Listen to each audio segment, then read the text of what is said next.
இந்த மாதிரி அனுபவம் உங்களுக்கும் இருக்குதா? காலையில எழும்போதே முட்டியில டக்குன்னு ஒரு சத்தம், நடக்கும்போது ஒரு மாதிரி நெருப்பு வச்சு தேய்க்கிற மாதிரி ஒரு எரிச்சல், இல்லனா மாடிப்படி ஏறும்போதெல்லாம் வர்ற அந்த தாங்க முடியாத வலி. யோசிச்சு பாருங்க, இது வெறும் வலி இல்ல. நம்மளோட ஒவ்வொரு நாள் சந்தோஷத்தையும் கொஞ்சம் கொஞ்சமா திருடுற ஒரு விஷயம். நம்மள நிறைய பேரு, ஏன் சொல்லப்போனா நானும் கூட இப்படிதான் நினைச்சிட்டு இருந்தேன். ஓ, வயசாயிடுச்சு, இதெல்லாம் வரத்தான் செய்யும், இது நார்மல் அப்படின்னு. ஆனா நிஜமாவே இது நார்மல் தானா?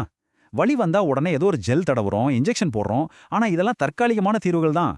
அந்த பிரச்சனையோட ஆணிவரைய சரி பண்ற உண்மையான தீர்வு எங்க இருக்கு? சரி, அப்போ இந்த வலிக்கு உண்மையான காரணம் என்ன? இதுக்கு பின்னாடி ஒரு சிம்பிளான சயின்ஸ் இருக்கு. வாங்க அதை புரிஞ்சுக்க முயற்சி பண்ணலாம். இதை புரிஞ்சுக்கிட்டா தீர்வு எவ்வளோ சுலபம்னு உங்களுக்கே தெரியும்.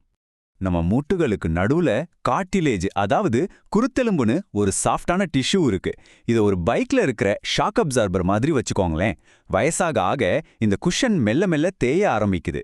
அதே மாதிரி எலும்புகளுக்கு நடுவுல இருக்கிற அந்த லூப்ரிகன் மாதிரி திரவமும் குறையுது. இப்போ யோசிச்சு பாருங்க, ரெண்டு சொரசொரப்பான கல்ல ஒன்னா வச்சு தேய்ச்சா என்ன ஆகும்? அதேதான் நம்ம எலும்புகள் உரசும் போதும் நடக்குது. அதனால தான் வலி, வீக்கம், பிடிப்புலாம் வருது. இது இயற்கையா நடக்கிற ஒரு விஷயம்தான். சரி, ஆனா நம்மளோட மாடர்ன் லைஃப் ஸ்டைல், அதாவது எப்ப பாரு உட்கார்ந்துட்டே இருக்கிறது, தேவைக்கு அதிகமான உடல் எடை, உடற்பயிற்சியே இல்லாதது, அப்புறம் சத்தே இல்லாத சாப்பாடு, இது எல்லாமே சேர்ந்து இந்த தேய்மானத்தை இன்னும் வேகமாக்கி வலிய ரொம்பவே அதிகமாக்குது. இப்போ நம்ம முன்னாடி ஒரு பெரிய கேள்வி இருக்கு.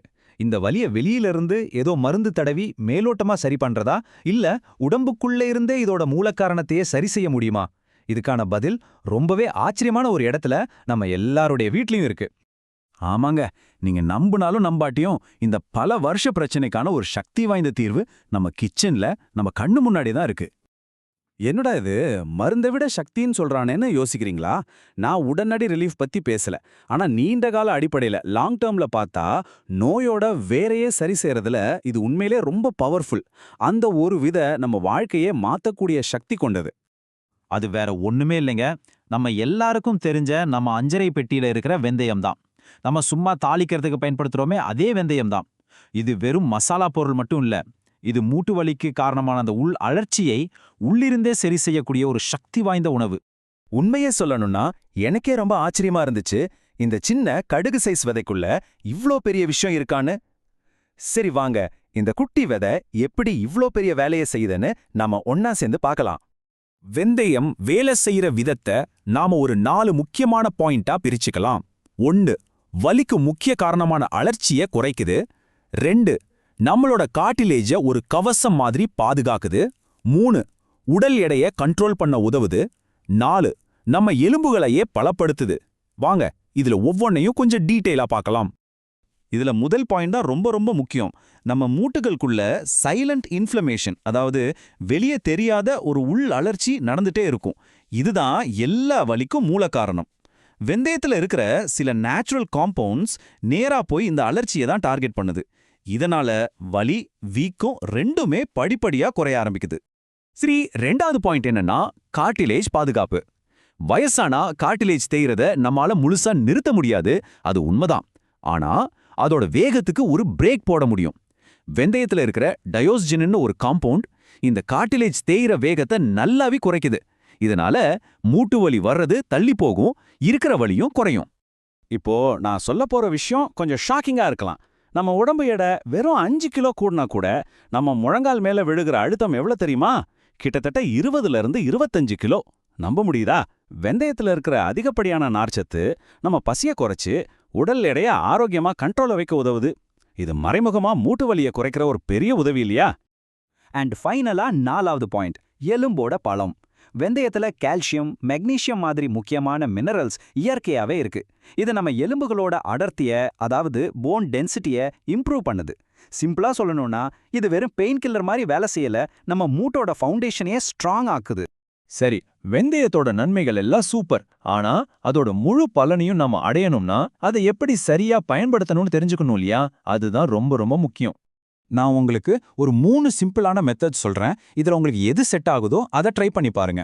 முதல் வழி, ராத்திரி 1 டீஸ்பூன் வெந்தயத்தை தண்ணியில ஊற வச்சுட்டு காலையில வெறும் வயித்துல அதை நல்லா மென்னு சாப்பிட்டு அந்த தண்ணியும் குடிச்சிடணும்.